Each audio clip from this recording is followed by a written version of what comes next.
সবচাইতে উত্তম আদর্শ রয়েছে মুহাম্মদুর রাসূলুল্লাহর মধ্যে। সুবহানাল্লাহ বলেন। কোন নেতার মধ্যে আদর্শ পাইবা না।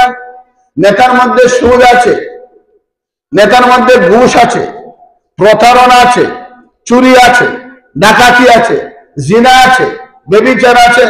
হে রাসূল, আপনার উম্মতকে জানায় দেন, এমন একজন নবী তোমাদেরকে দিলাম, এমন আদর্শ তোমাদেরকে দিলাম, যে আদর্শের মধ্যে তালাশ করলে দেখতে পাইবা তোমার নবী 63 বছরের জিন্দেগির মধ্যে জীবনে একটা মিথ্যা কথা বলেন নাই। এমন নবীজি তোমাকে দিলাম, 63 বছর জিন্দেগির মধ্যে কোনোদিন ধোঁকাবাজি করেন নাই। এমন নবীজি দিলাম, যেই নবীর মধ্যে কোনো অহংকার ছিল না, কোনো লোভ লালসা ছিল না, তার মধ্যে ছিল দয়া আর মায়ার ভালোবাসার পাহাড়, ভালোবাসার সমুদ্র। আসমান থেকে জমিন পর্যন্ত যত গভীরতা, এর চাইতে নবীর মধ্যে আরো বেশি ভালোবাসা ছিল। নবীজি উম্মতের পাগল ছিলেন, উম্মতের কান্ডারি ছিলেন। উম্মতের জন্য আল্লাহর নবী উহুদের জমিনে রক্ত দিলেন, উম্মতের জন্য খন্দকের জমিনে খন্দক খনন করলেন, উম্মতের জন্য পেটের মধ্যে পাথর বাঁধলেন, উম্মতের জন্য দেশ চাললেন, বাড়ি চাললেন, সংসার চাললেন, বিবি বাচ্চা সারালেন, সব সারিয়া মদিনাতে তসলিম গ্রহণ করলেন। তারপর আল্লাহর নবী উম্মতকে বলেন না, তায়েফের জমিনে আল্লাহর নবীকে ফতমিকত করে দেওয়া হয়েছে, রক্তাক্ত হয়ে গেছে। আল্লাহর নবী কি বলেন, ইয়া আইয়ুহান নাস কুলু লা ইলাহা ইল্লাল্লাহ তুফলিহুন। হে দুনিয়ার মানুষেরা, তোমরা বলো লা ইলাহা ইল্লাল্লাহ, তোমরা কামিয়াব হয়ে যাইবা। তায়েফের যুবকেরা, তায়েফের মুরব্বিরা, তায়েফের কাফের বেঈমানেরা বলল, মুহাম্মদ একটা পাগল, নাউযুবিল্লাহ, মুহাম্মদ একটা মাজনুন, মুহাম্মদকে তোমরা মারো, পাথর নিক্ষেপ করো। আল্লাহর নবীকে পাথর নিক্ষেপ করতে শুরু করে দিল। এমন অবস্থা হয়েছে, পাথর মারতে মারতে নবীজি পাথরের ভিতরে চলে গেলেন।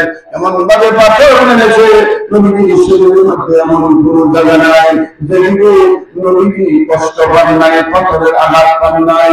আয়েশা সিদ্দিকা রাদিয়াল্লাহু তাআলা বলেন, নবীজিকে একদিন আমি তেল মালিশ করতেছিলাম, হঠাৎ করে তাকায়া দেখি নবীজির শরীরের মধ্যে কেমন যেন কালো কালো দাগ দেখা যায়। এত সুন্দর চেহারা, এত সুন্দর শরীরের মধ্যে আল্লাহ এত সুন্দর করে আমার নবীকে বানাইলেন, এত সুন্দর চেহারা দিয়ে আমাকে বানাইলেন।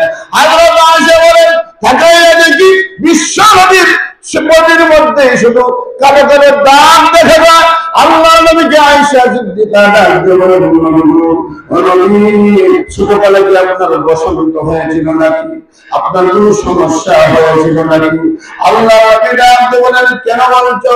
ইয়া রাসূলুল্লাহ, এত সুন্দর চেহারা, এত সুন্দর বডি, এত সুন্দর আকৃতি আল্লাহ আপনাকে বানাইলেন, কিন্তু আপনার বডির মধ্যে কালো কালো দাগ দেখা যায়। আল্লাহ নবী চোখের মধ্যে পানি রাখতে পারেন না, চেনা মতো পানিগুলো ছেড়ে দিলেন। আমাকে কান্দে না দেখা বলেন, আয়েশা ছোটবেলা আমার বসন্ত হয় নাই, আমার কোনদিন ফেরা হয় নাই, বসন্ত হয় নাই।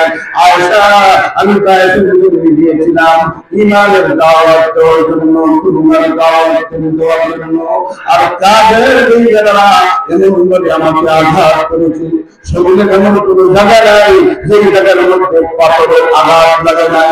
আল্লাহ নবী এত কষ্ট করার পরেও জিবরিল আমিন চলে আসলেন, আসিয়া বললেন, ইয়া রাসূলুল্লাহ, ইয়া হাবিবাল্লাহ, ও নবীজি,